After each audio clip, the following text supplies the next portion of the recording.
Hello বাচ্চারা, চলে এসেছি আবার একটি ম্যাজিক্যাল ট্রিক্স নিয়ে। কি মজা লাগছে তো ক্লাস? অবশ্যই মজা লাগবে, যুক্ত থাকো।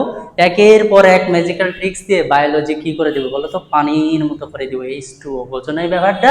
তো দেখো, আবার একটি ইম্পর্টেন্ট এমসিকিউ। এই যে এমসিকিউ গুলো করছি, এইগুলো কিন্তু প্রিভিয়াস ইয়ারে বিভিন্ন বিশ্ববিদ্যালয়ে ভর্তি পরীক্ষা এসেছে। দেখো তো, আবারও চেনা লাগে না? Jahangirnagar university de unit.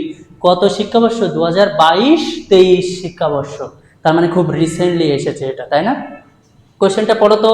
সেই প্রাণীর বিভিন্ন তো শ্রেণীবিন্যাসে ছিল, প্রতিসাম্যের ওখানে ছিল, তাই না? সিমেট্রির ওখানে ছিল। কি গোলীয় প্রতিসাম্যের উদাহরণ নয় কোনটি? তাই তো। তো প্রথমে কি বলছে? মেট্রিডিয়াম, হলবক্স, হেলিওজোয়ার, রেডিওলারিয়া। এ কি এখন তো মনে পড়ছে না? কি হলো? হাই হাই, কোথায় আছি? পৃথিবীর বাইরে নাকি মঙ্গল গ্রহে? না, তুমি মঙ্গল গ্রহে নাও, তুমি পৃথিবীতেই আছো। এখন আছো কি আমার ক্লাসে বায়োলজির এই এত সুন্দর একটা এমসিকিউ অনেকেই অ্যান্সার করতে পারে না। এখানেই খারাপ লাগে যে ভাই, তোরা কেন পারলি না এত সহজ একটা জিনিস? তো আজকে সহজ করে দিই। লেখো তো,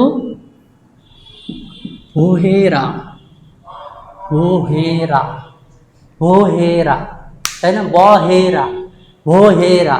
তো কি ভোতে কি বলতো? ভোতে ভলবক্স। হিতে কি বলতো? হেলিওজোয়া, এই যে হেলিওজোয়া। আর এতে কি বলতো? রেডিওলারিয়া। তাহলে এই তিনটাই যদি গোলীয় প্রতিসাম্য হয়, তাহলে কোনটা গোলীয় প্রতিসাম্য নয়? কি পারবা নাকি এখনো সময় প্রয়োজন? এখনো সময় দরকার নেই, ডাইরেক্ট ও বোঝো না এই ব্যাপারটা? কি হবে বলতো? মেটেরিয়াম।